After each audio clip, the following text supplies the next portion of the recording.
Hello friends, अब next episode start होने वाला, तो चलिए देखते हैं। तो बहुत इंटरेस्टिंग एपिसोड था।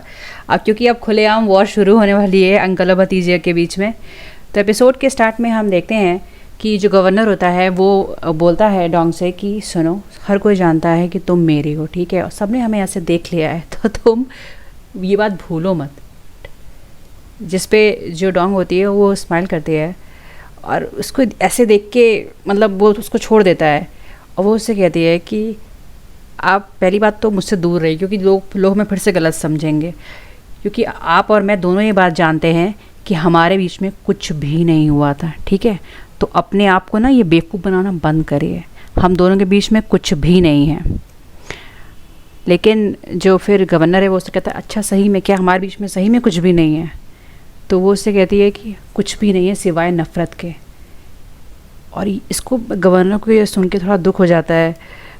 तो फिर और वो आगे कहती है कि मैं बिल्कुल नहीं भूली हूँ कि आपकी वजह से जिस पेन का मुझे सामना करना पड़ा, मैं हर दिन जो मैं आपके साथ थी, मैं सिर्फ ये सोचती थी कि मैं कैसे आपको जान से मारूं।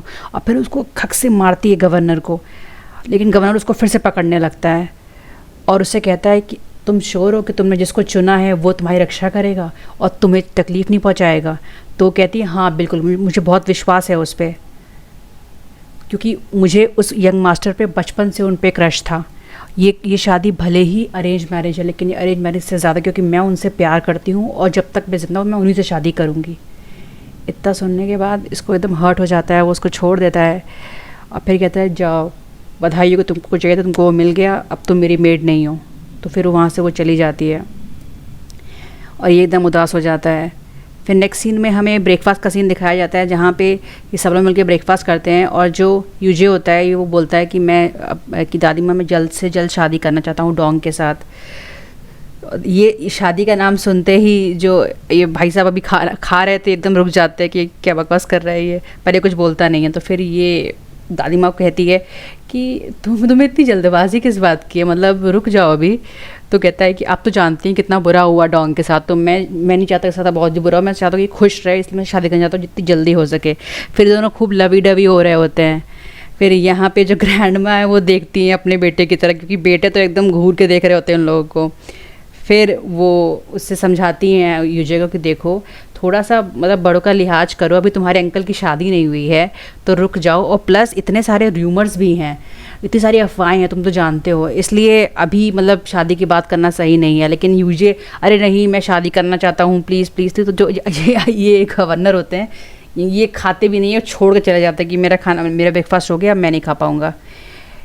यहाँ पे ये जो दादी माँ होती हैं परेशान होती हैं, क्योंकि ये मेड से डिस्कशन चल रहा होता है। तो क्योंकि ये मेड से पूछती है कि ये बताइए आप जो जीजू ने बोला आप वो करेंगी, शादी कराएंगी जल्दी? तो कहती है कि प्रॉब्लम ये है कि मेरा लड़का जो है एक नंबर का पागल है, मतलब वो इस लड़की के लिए इस लड़के से भी भिड़ जाएगा, मतलब वो सोचेगा नहीं कि वो उसका नेफ्यू है, वो उससे भी लड़ाई कर जाएगा। और मुझे समझ में नहीं आ रहा कि मैं अपने परिवार को टूटने से कैसे रोकूँ। तो ये उसको सोचती कि अभी क्या करेगी।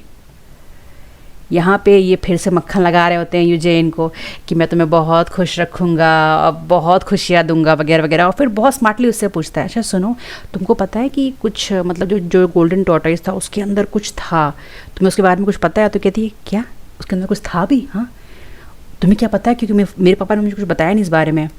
तो वो फिर कहता है कि अरे वो मतलब शायद तुम्हारी फैमिली के साथ जो हुआ उससे रिलेटेड ही था वो, तो वो उसी के बारे में जानना था मुझे। तो पर तुम घबराओ मत, मैं कैसे भी करके उसको ढूंढ लूँगा। तो वो उससे कह रही तुम प्लीज़ बिना कुछ सोचे मुझे बताओ कि क्या बात है, क्योंकि मैं यहाँ पे आई हूँ अपनी फैमिली का बदला लेने के लिए। तो अब ये थोड़ा सा इसके कान खड़े हो जाते हैं लाइक कि क्या फैमिली का बदला लेने के लिए? कहती है हाँ, जिस दिन मेरे एक फैमिली पे अटैक हुआ था तुम्हारे अंकल को मैंने पूरी आर्मी के साथ मेरे घर पे देखा था आते हुए, तो उन्होंने ये सब किया, मैं उन्हीं से बदला लेने आई हूँ। लेकिन मैं क्या करूँ, मैं कुछ भी कर नहीं सकती क्योंकि मेरे पास कोई एविडेंस नहीं है तुम्हारे अंकल के अगेंस्ट। तो फिर वो कहता है कि अगर हमें उसकी सील मिल जाए, क्योंकि जो उसके पास आर्मी है वो मेरे दादाजी की है, तो उस सील से हम लोग जो है अंकल की आर्मी को कंट्रोल कर सकते हैं। लेकिन वो सील कहाँ पे है ये कोई भी नहीं जानता।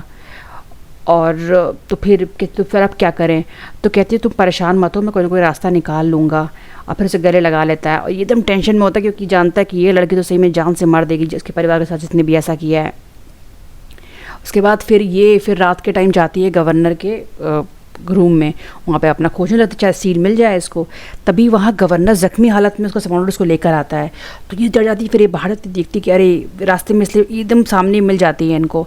तो फिर ये इसको देखता है तो ये सीधे ये से पूछ लेती है क्या हुआ गवर्नर को। तो वो क्या करते सीधे गन निकालता, कहते ऐसे ऐसा अपना एकदम मुँह बंद करना, कुछ बोलना मत और आओ मेरी मदद करो। बस यहीं पे फिर वो उसको ले जाते हैं और एपिसोड 10 यहीं पे एंड हो जाता है। एपिसोड 11 अभी नहीं है, जैसे आएगा आपको मिल जाएगा। चलिए, थैंक यू।